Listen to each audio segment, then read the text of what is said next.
Okay.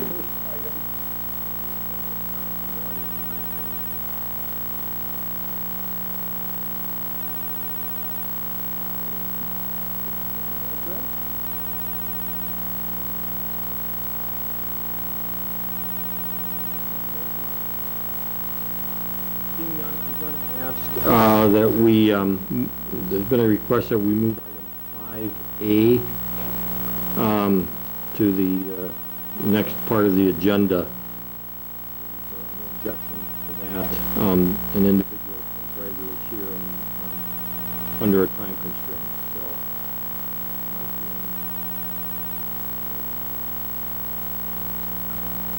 All right, good evening, everyone. I'd like to introduce you to, this is Sam.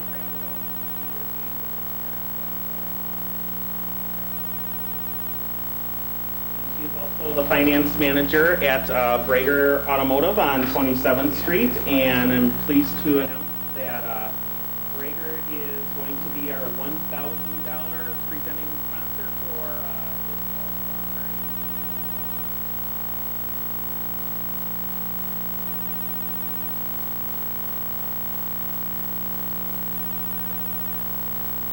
For not only this year, but future years ahead.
Brager at different events and stuff too. We will keep coming with these so that we can keep getting you guys some more money.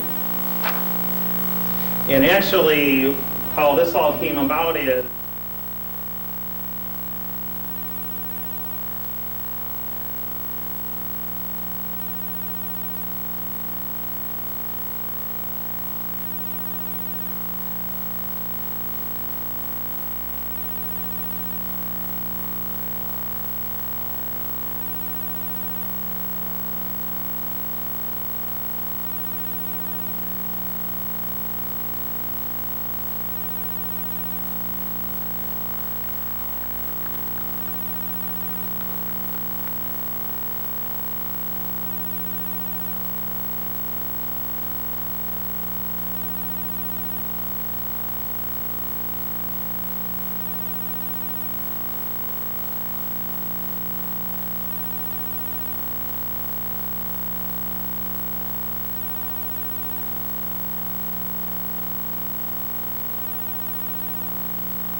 Very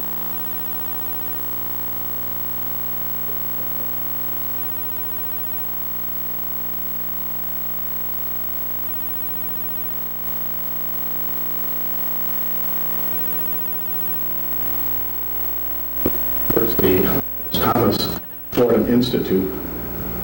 But in terms of shifting trends, disabilities peaked in 2000 at 67.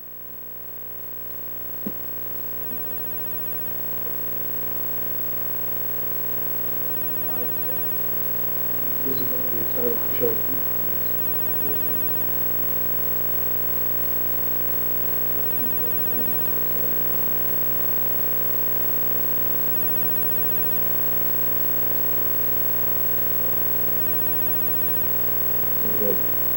But that developmental delay category is optional. So already you can see the challenge in terms of comparative statistics, because some states use that category, other states don't. Some of the states who do use it for children ages 3 through 5. Wisconsin uses it for students aged 3 through 9. And we'll talk a little bit about that in a moment, but I think that's a good thing actually for us.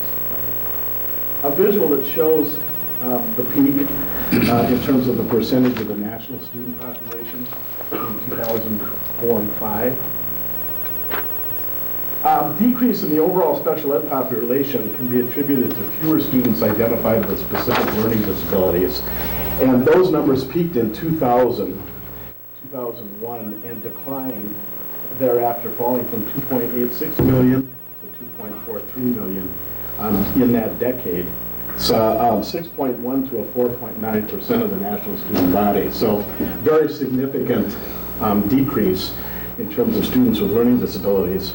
Cognitive disabilities decreased from 624,000 to 463,000, 1.3% to 0.9% during that same period of time. Emotional disturbance dropped 480,000 in 2000, 2001 to 407,000 in 9-10, 1.0 to a 0.8.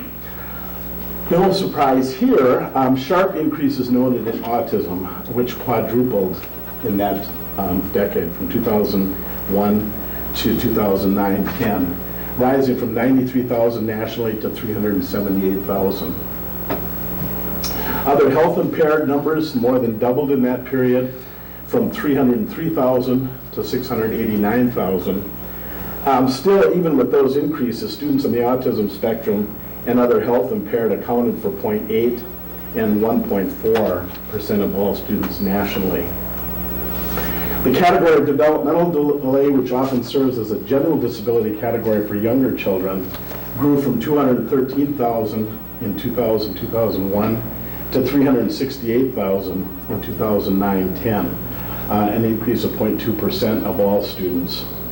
And the other disability categories either remained stable or declined slightly during that time period.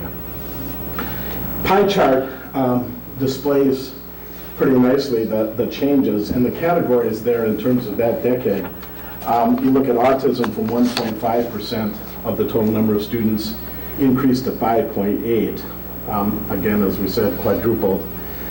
Developmental delay from 3.4 to 5.7. And the suggestion for the increase there is that there were also students with characteristics of autism that teams didn't want to identify that young, but still wanted to provide some services. So under that category, they would still qualify. The almost doubling of other health impairment is most likely the result of heavy lobbying in 2004 when they reauthorized the special ed statute. The groups representing children and families with attention deficit disorder had been lobbying for quite a long time to get that as one of the formal categories. And so when it was reauthorized, that was included under other health impairment. And so things really started to increase in terms of those numbers. And then obviously the specific learning disabilities from 45% in 2000, 2001, dropping to 37.5%. And again, the suggestion there is because of response to intervention. We'll talk a little bit about that as well. In terms of the country map, again, this highlights what I was trying to say about rather soft statistics, because these are color-coded state by state in terms of their identification rate. So the lowest category is 9 to 10.99%, and then 11 to 12.99, 13 to 14.99, 15 to 16.99, and 17 to 18.99. And you can see there is some similar characteristics in terms of the identification rates by region, but even at that, there's quite a bit of variability from a low of 9% to a high of 19%. And again, some of the states, for example, the highest in Massachusetts. Massachusetts was the first state in the country to pass a state-level special ed law a couple years before the federal statute came into place. So I think there's kind of a culture and history there of being very responsive to children and families with disabilities. They've traditionally also been a fairly well-off financial situation. So that may also have figured in a high identification rate. One of the reasons, and Texas usually pride themselves on being the best and the cleanest and the highest, one of the reasons they're the lowest is they have one of those unique formulas where they do not break out by disability area in the 3 to 5 range. So they have kind of an all-inclusive category. So that's what I'm trying to suggest, is that some of these numbers really can be skewed on the basis of the way the states interpret the criteria. This is kind of an interesting chart, and actually this was the only report I've ever seen this done this way. What the Fordham Institute did was take the total amount spent on personnel, both certified teachers and paraprofessionals, and they divided that by the number of students with disabilities in each state and came up with an index. So the United States there toward the top of the middle at a 1.0 became kind of the benchmark for comparisons in terms of spending. And it does make some sense from the standpoint that the highest cost for special ed, as education in general, is personnel. So you see Wisconsin is kind of smack dab in the middle of the middle in terms of spending, with Mississippi at the very lowest end and New Hampshire at the very highest end. So, you know, just kind of a comparison in terms of where other states are with total spending. As was mentioned, the variation among the disability incident rates reflect the state definitions and the procedures for determining eligibility. It's why sometimes when you get a transfer student in, especially if it's a distant state, sometimes there is a question in terms of whether they will qualify. Because some states actually have sub-categories that we don't have in Wisconsin. So that's while the feds require annual reporting in 12 categories, there is no requirement for states to meet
only affirms that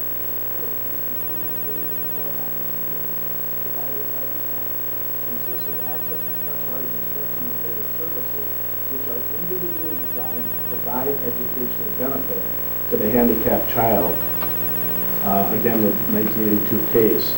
A disabled child's development should be measured not by his relation to the rest of the class, but rather respect to the individual student, as declining percentile scores do not necessarily represent a lack of educational benefit, but only a child's inability to maintain the same level of academic progress achieved by his non-disabled peers.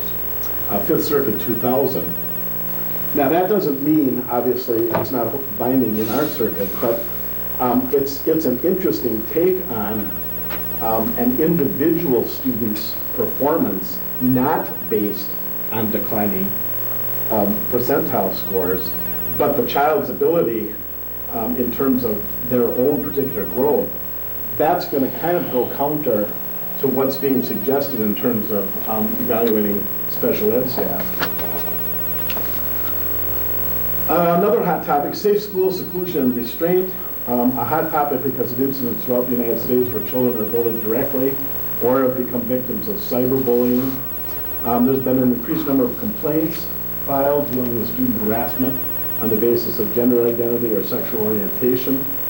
Under Senate Bill 1088 and House Bill 1652, bullying in the public schools on the grounds of actual or perceived gender identity or sexual orientation would become a federal offense, which would allow these individuals to file civil discrimination suits against school districts.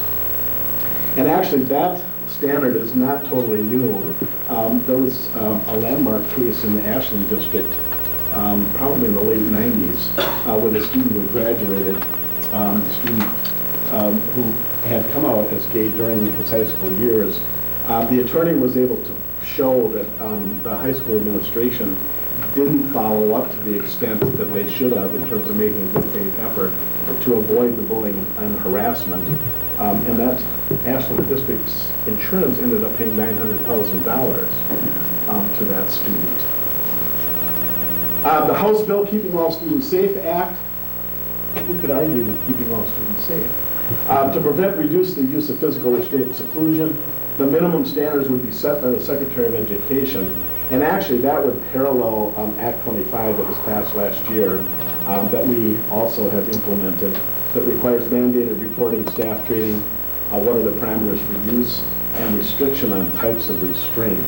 And through a grant, we were able to train 26 staff members in crisis prevention. Rather than sending them to CISA, we had a CISA trainer who's certified in CPI come into the district last fall, which allowed us to train a larger number of staff from all 4 schools. And then through the DPI grant, it covered, I think, all but $100 of the cost.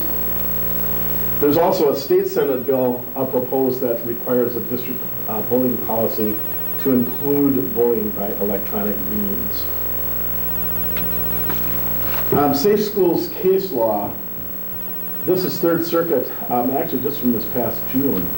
Ruled public schools, as a general matter, do not have a constitutional duty to protect students from private actors, such as their classmates. The court acknowledged that a child attending public school does not have the freedom of action or independence of an adult, and rejected the notion that compulsory attendance laws or the doctrine of in loco parentis creates a special relationship between the students and the school district that would give rise to a duty to protect them from harm from other students. Under certain narrow circumstances, such a relationship could arise. I don't know if any public school would want to push that logic too far, but it's an interesting take from the standpoint of the actual constitutional duty. There is obviously some protection for districts.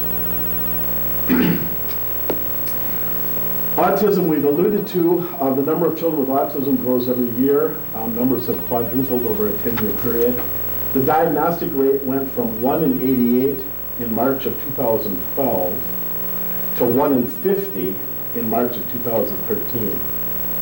I mean, which is really a dramatic statistic when you think about it, according to the Centers for Disease Control. This rate of growth has created huge challenges for school districts. Autism is going from kind of a low incidence to a high incidence disability. And there really is disagreement regarding the methods in terms of treating autism because there's no one intervention that works for every child. As the Autism Society will tell you, if you've met one child on the spectrum, you've met one child on the spectrum, which it makes it even more challenging. Teachers, not all teachers certainly have been adequately trained to deal with students on the spectrum, especially students who are higher functioning, diagnosed with Asperger's. A lack of expertise has resulted in large numbers of complaints and due process hearings across the country based upon lack of appropriate interventions, resulting in denial of free and appropriate public education. Autism is the #1 area of litigation right now, nationwide. Teacher training programs in school districts need to provide professional development opportunities on topics related to educating children on the spectrum. And with your support, I think we will be moving in a very positive direction related to the numbers of children on the spectrum that we're dealing with. We have 4 teams, 20 individuals, 1 team from each school, trained at the CERTS Institute last week. And I know you've had a little information about CERTS. As we start to implement, I am going to ask Jen Townsend from CISA to see if we can get her on one of the board agendas and give you kind of an update in terms of what that's going to look like. But I can tell you, because I was there the last 2 days, that the staff are really excited about having a district-wide model with consistent language that will follow these children.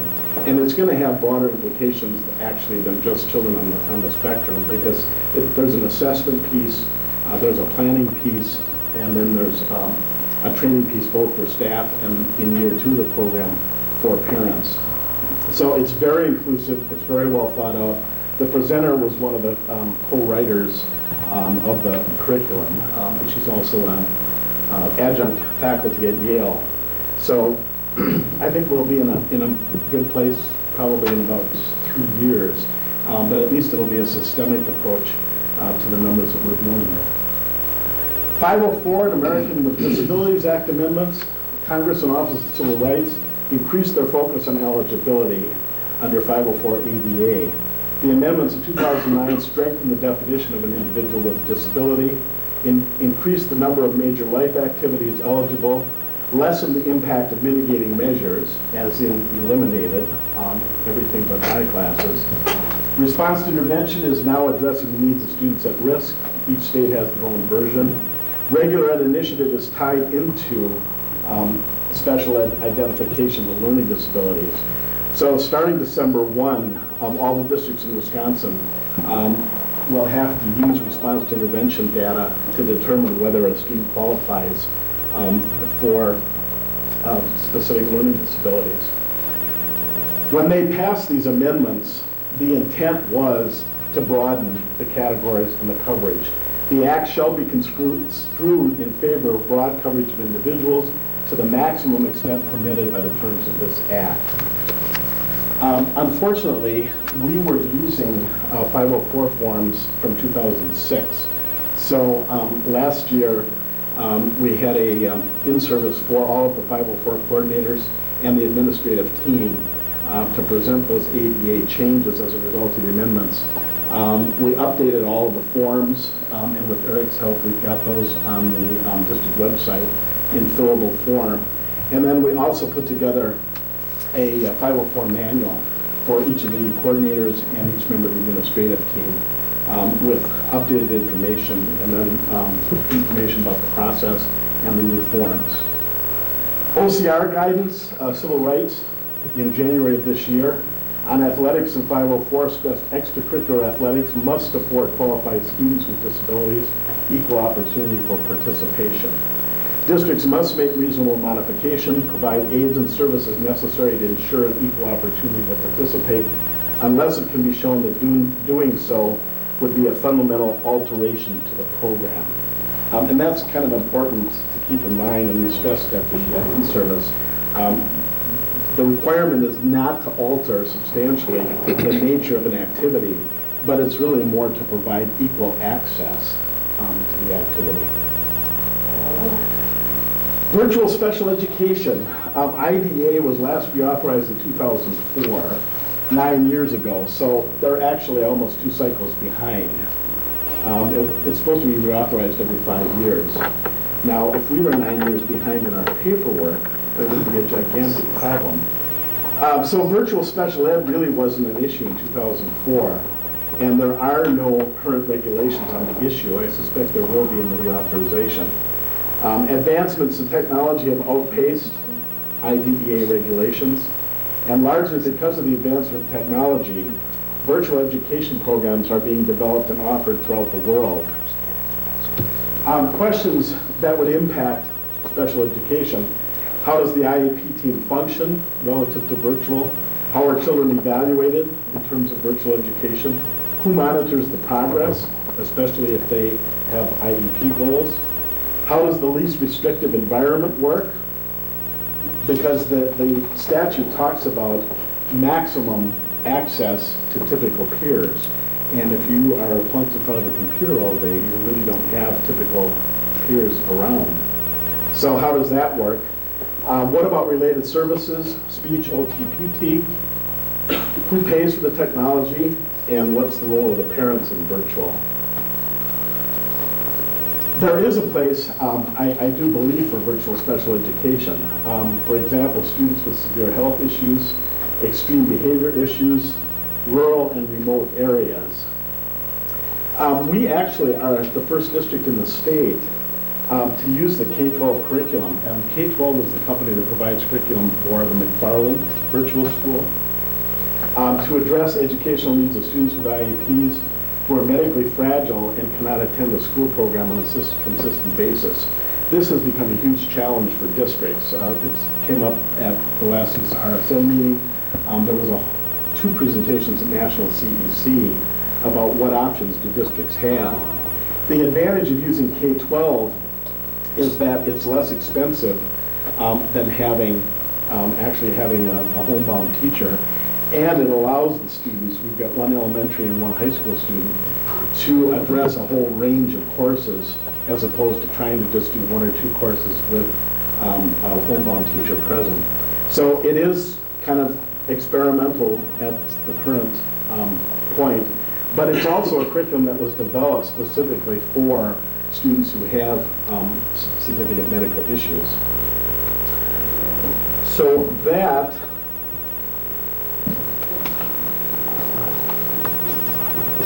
covers that material. What I would like to do is just finish with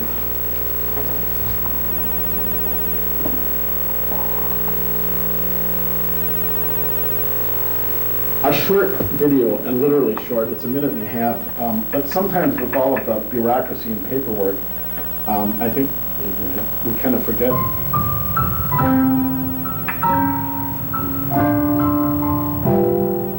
When I was just a little girl, I asked my mother, what will I be? Will I be pretty? Will I be rich? Hear what she said to me. Que sera,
sometimes we forget that parents' dreams for their children are kind of a universal wish, and while sometimes maybe the dreams are modified or different, we can still be part of determining what will be. So,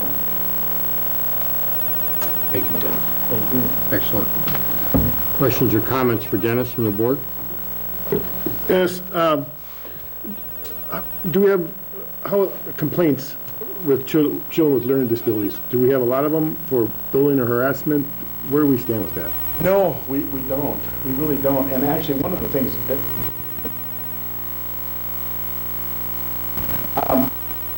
my sense is that our students with disabilities really have been, for the most part, included at the high school level. High school kids volunteering to work with students with disabilities. So there may be isolated incidents, but I'm not aware of any complaints that have come to my desk about any kind of harassment. I think it's just the opposite. Good.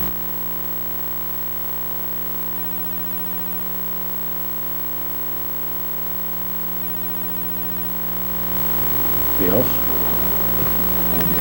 Well, one of the questions I did initially have was how are we addressing our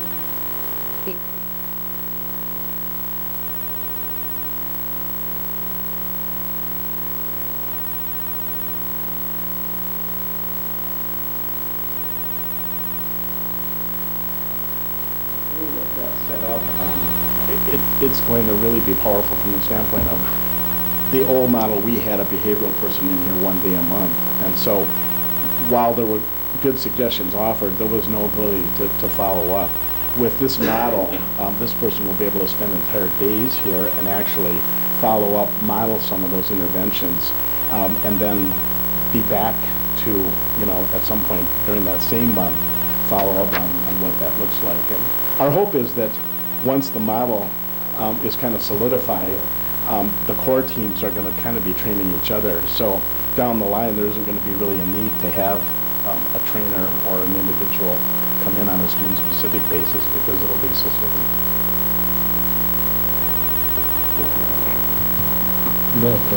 CJ? You brought up a chart that shows Wisconsin kind of being right in the middle.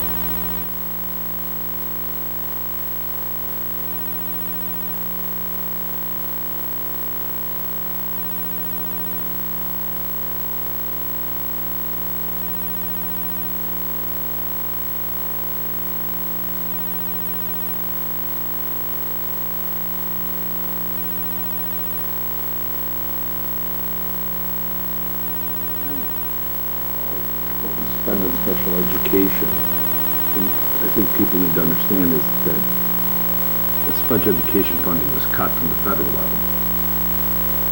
That all comes from the local taxpayers. Even though the film is promoted in the state, it's good. We all have all the kids. The percentage of spending of the budget increase, but it's going to continue to increase. So for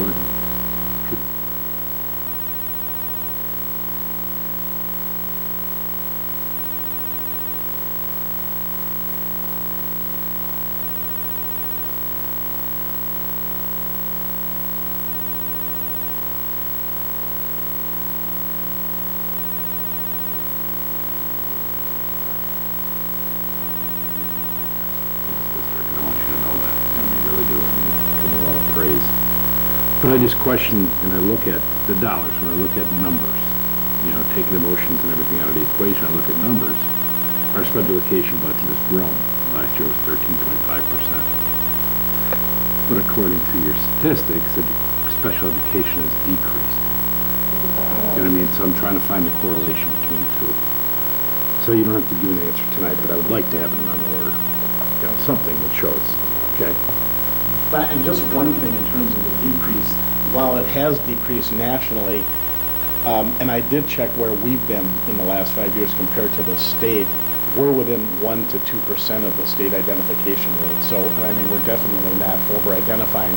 And frankly, that 1% is taken up with children on the spectrum, because the state identification rate's 1% of the total number of students with disabilities. Ours is 1.8. So we're almost double. That almost brings us perfectly into alignment with the state averages. But districts do vary, just as you saw states vary. But I'll work with Doug. Thank you. Anybody else? Go ahead, Lori. It was really a nice report giving us the whole picture of all the trends. We have to educate all students, and my concern with special ed is that it was really intended to bring kids up to grade level instead of lower expectations. So I would hope that with the investments that we are making, we should see less students identified because our RTIs are working and they're moving their way out of special ed. Is that what we could expect in the future?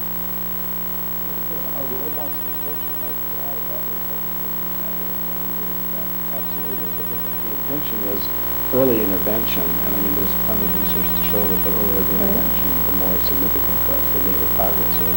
So our per pupil costs go down once these children are up to grade level, which is possible for a lot of our kids. Well, and I think, as I mentioned at a previous board meeting, and we do have a student targeted to bring back this year, but bringing back one student from an outplacement has a pretty significant impact on budget as well. I appreciate all the work you're doing. Thank you. Anyone else? Okay. Now, again, thank you, Dennis. Very informative.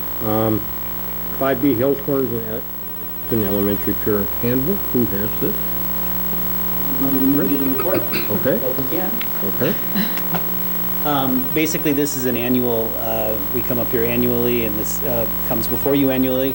As far as Edgerton is concerned, with a few changes to staff member names and the year and a couple of changes to fee structures, it's pretty much the same as what it was last year that was approved in front of the board. So that's about all I have, unless you have questions. Similarly, we have some of the same changes, I'm sure. The biggest change for us is that this past school year, our staff voted to proceed with PBIS. So a team was designated and they asked to be on the team. More people than places to put on the team.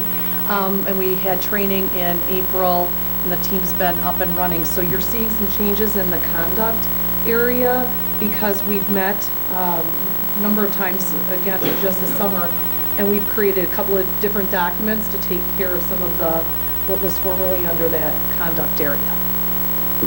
Lay people out there. Oh, positive behaviors, interventions, and supports. Thank you.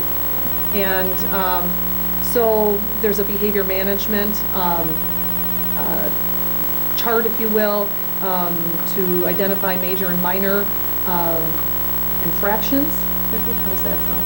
And there's a behavior expectations matrix, which basically we've worked with the middle school to continue utilizing some of the same language because obviously our kiddos are eventually moving up to 6th and 7th and 8th grade. So we've continued with that safe, respectful, responsible 3 area is highlighted, and then we've identified all the various locations and worked on what those expectations look like. So that's kind of the big change for us at HCE. Of course, we'll be updating the staff roster, like Chris said, as any kind of changes occur, and some fees if those are changed as well. Questions or comments for Lori? Go ahead, Lori. Just a quick follow-up. We had an inquiry from the board on the lockdown language. So I sent an email to both Lori and Chris, and we'll add that sentence at the end that something to the effect that lockdown drills are conducted 2 or more times per year within the first, with 2 of them being held within the first 30 days of each semester, or something to that effect. What I emailed out to the board. Yeah, I think the only, as there are, our policy committee is going through many of the policies, so we have to make sure there's a good communication between the people that have to draft handbooks versus policy changes to ensure they're in sync. So That's just a communication. If a policy has changed mid-year, you always would, well, rely on the handbook if it was. These can be revised. Great. There's always gonna be some delay, so, all right.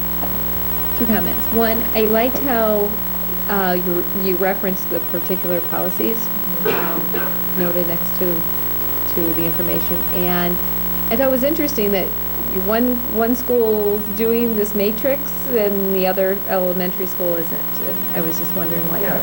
So what's happening there, and I believe, did this come out of the reach grant for you, or was that one of your focuses? Yep, it was a secondary focus, and once we finished with the first step, we moved on. So I would say we are in line to go in that direction, but because their staff took this on 1 year before ours, we're just at a different stage. So once we get to that stage and we go through the process as their staff has started to do, then I'm sure we'll be in alignment with that as well. So while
Basically, we did the presentation at the two committee meetings, the personnel committee.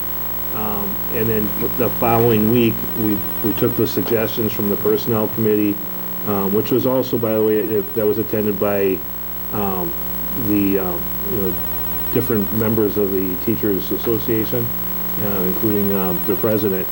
And so we took those suggestions, incorporated them into the next week when they came out at the finance committee. Nancy caught a few extra ones on the way, and we made those revisions. And now, other than some simple formatting stuff and Bernie and I putting the intro letter in there, it should be ready to go. And again, it's going to be there's still 2 weeks before we ask you to approve it, because it is a lengthy document, so it gives you time to look at it. It still gives us time to get some feedback from Debbie and some of the crew from there and things like that, so. Yeah, I encourage everyone to spend some time looking at that document between now and our August 26th meeting. If you attended the last personnel committee meeting, they went over it very well in depth, and there were changes and modifications. But is there anything you want to add, Nancy, relative to this topic? No, I don't think so. I mean, I think they will have a really good base handbook, and we made a little tweaks along the way, and I think that I think all the changes have been incorporated as far as what I could see, and so I'm okay with it. Okay, good. All right. Moving on. Item 5E, board policy changes. Who's taking? Wendy?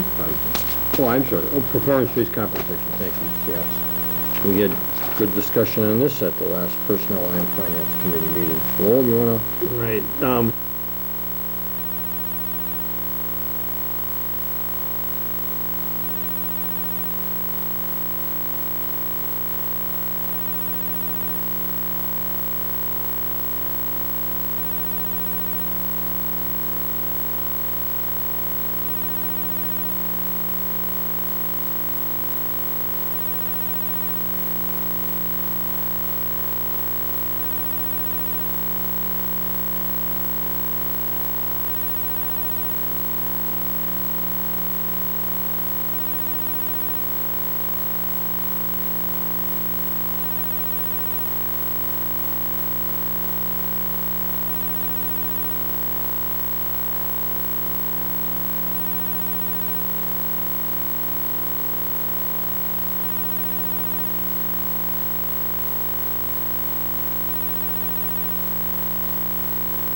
I'll be happy to share it with you. But I don't, I'd feel bad, so I can do it, maybe just, I'll share it with you, because I don't have the handouts for everybody right now. I mean, I do for the board, but is that all right? I mean, If you would I get that out right away, I think it's a pretty important document. Again, if you're at the personnel committee, but somebody could make that, so if you'd get that out, Lowell, that'd be great. Yeah, I was thinking everybody, between the two committees, I thought we hit everybody, but we didn't. We Sorry, did, we Luann. missed one You person. missed one, yeah. Yep, just one. Yeah, Yeah, I'm notorious for that. You're way down there, that's Yeah, why. way down there. I She was said, "Oh, attending dude." forward-thinking meetings, and Yeah. that was very, I'm forward thinking, That's you guys right. do personnel. That's right. I probably see you more than anybody else, too, because okay. But I do have a comment about this when Eileen's done. Well, the only general comment that I have as far as the, maybe the aspect that would be, bonus compensation for certain things within the district, what it basically does is put a dollar value towards things that we value for our district. And a lot of it, I think is being done already in the district, but I think it's important that what we're doing is we're saying, these are the things that we value, and these are the things that we emphasize within the district. To be recognized. on our, the week that our teachers come back, I'll also try to hold in information after, like a 3:30 meeting for optional, anybody that's interested in going over this, talking about it, providing. I think it's really important that we start, we get the communication out there, and we get some feedback as to maybe some other items that, that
to have an overall culture of appreciation.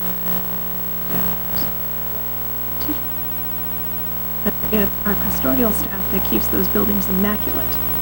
I would like to just see that hand in hand with a dollar figure.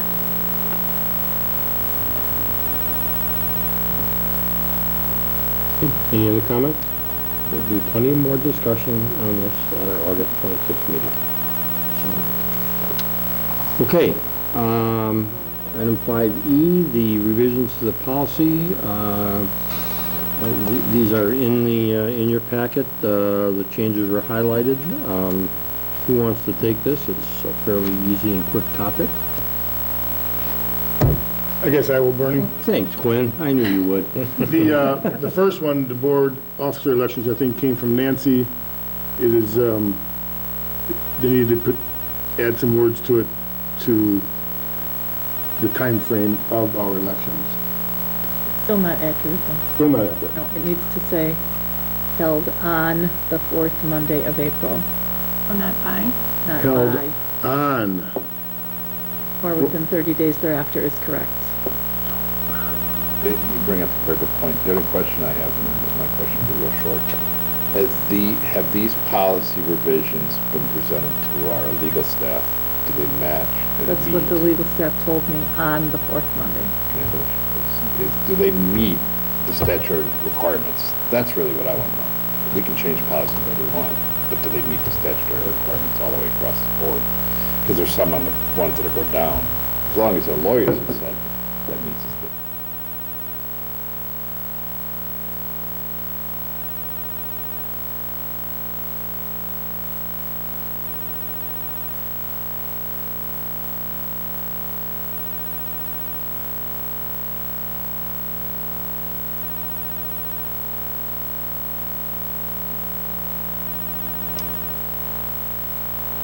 This is all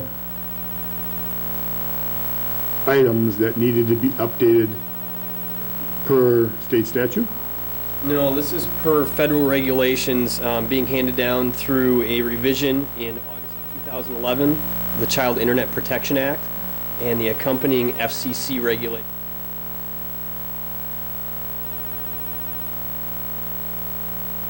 Across the country, go through all their technology policies, update.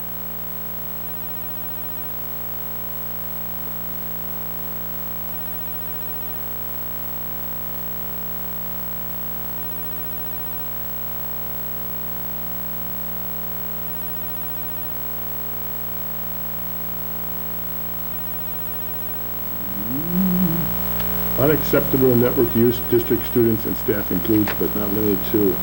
It's the last paragraph on that Yeah. page. You have in blue, you have stuff striked in red, and then you have in blue, can we strike this? Who are you talking to?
Dealt with, that's never clear, and picky, that's not clear. The goal is to be extremely vague. Is it? State conference and everything. They said, do not be specific in a lot of these policies. And one of the things in here that was a problem is that we specifically mentioned 3 months.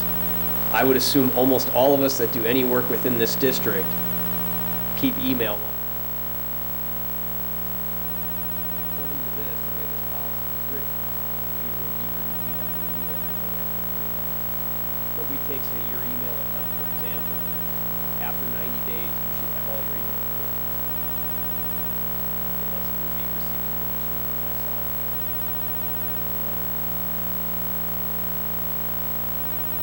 So the policy is very poorly worded.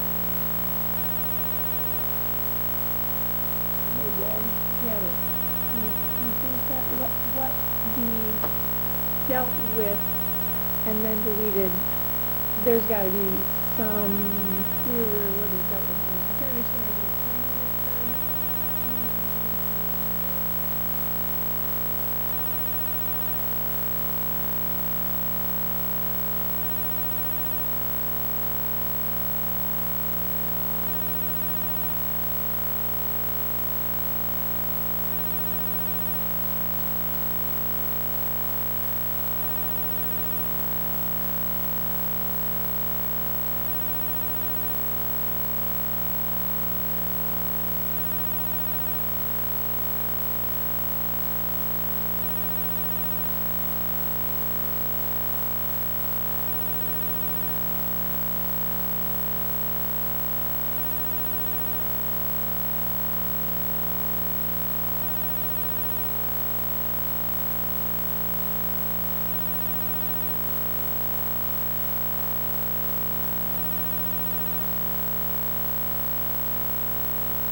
I don't want to Sink your give teeth you a into. specific requirement as the technology director.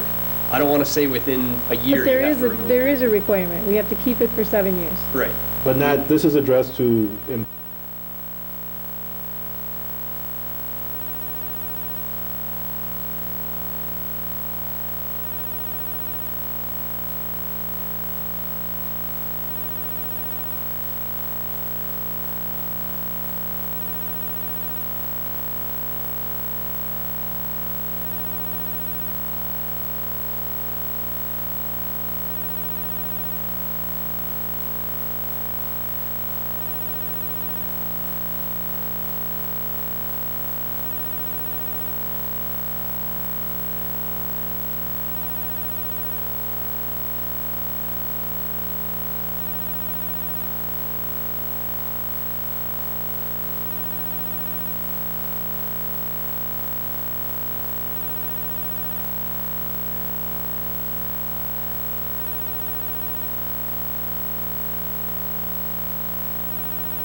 massive email box and is clogging up the system, so to speak, and say, hey, there's a policy out there approved by our board, clean this up, kind of thing. So it still gives us the ability to do that, but also doesn't force us to say, we can only maintain your stuff for 90 days.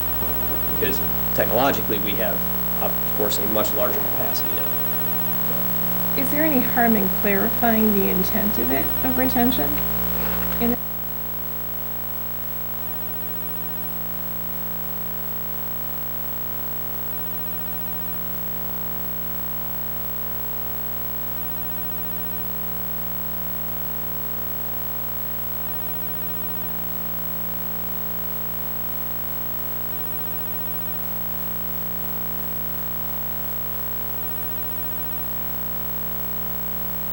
Messages. We don't need to do that. We shouldn't be required by a board policy to do that anymore. We have technology that takes care of that for us. The 3 months was a ridiculous number restriction that was in there. And so it was, trying to get rid of some of that type of terminology.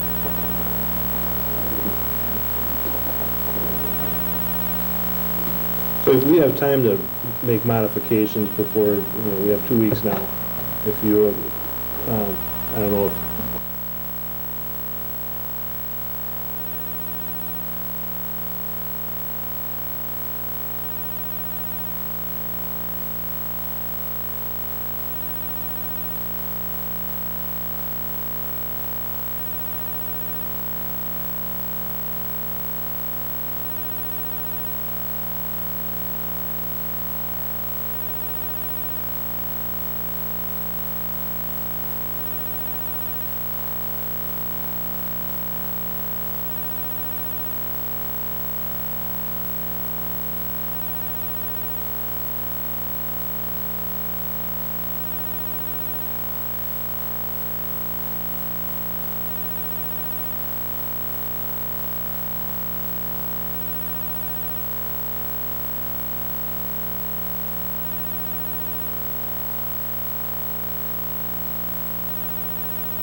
And do we give our staff training on how to determine that? Sure, I mean, we're going through the iSafe training with everybody. The iPad Academy that we just had here is a perfect example of that kind of thing.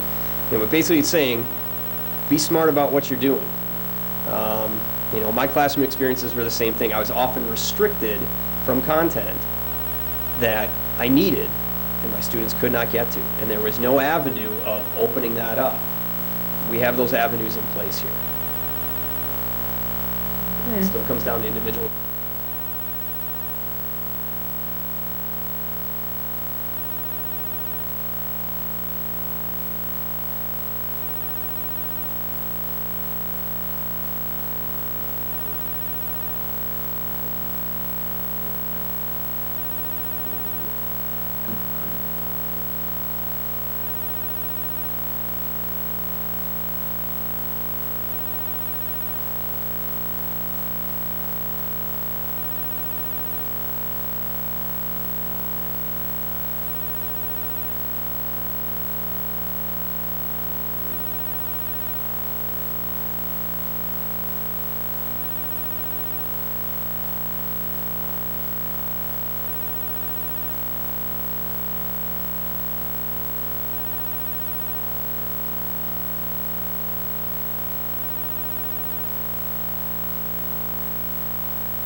go to 363.4 on the district website.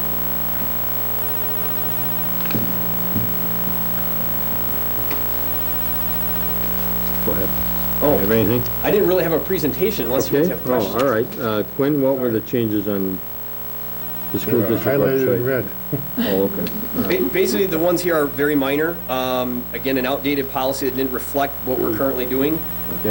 The biggest thing there was that we hosted our own websites, and we had a server here within our district hosting that website. We haven't had that for years, at least going back to 2009 that I know of from my records, and it may be even further back. So, if you look at item 4 there that was stricken and everything, we don't host our own website here, and we haven't for many years. We just needed to reflect that here, that it's not here anymore. Okay. That's pretty much it on that one. Yeah, there wasn't rewording, it was just striking some Yes. language, so, okay. All right, then 443.5, student use of two-way communication.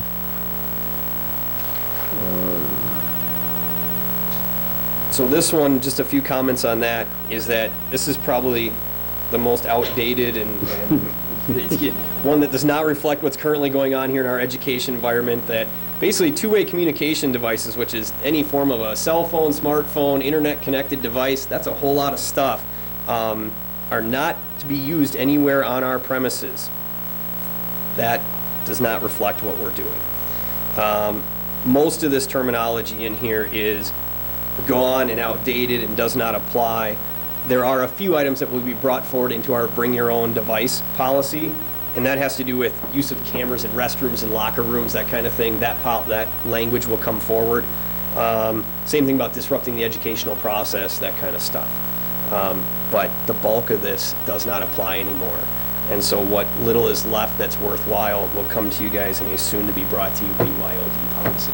Yeah, it looks like the entire policy is stricken, so Entire obviously policy the... is stricken, and Nothing to be perfectly honest, what is happening in reality within our classrooms goes completely against this policy.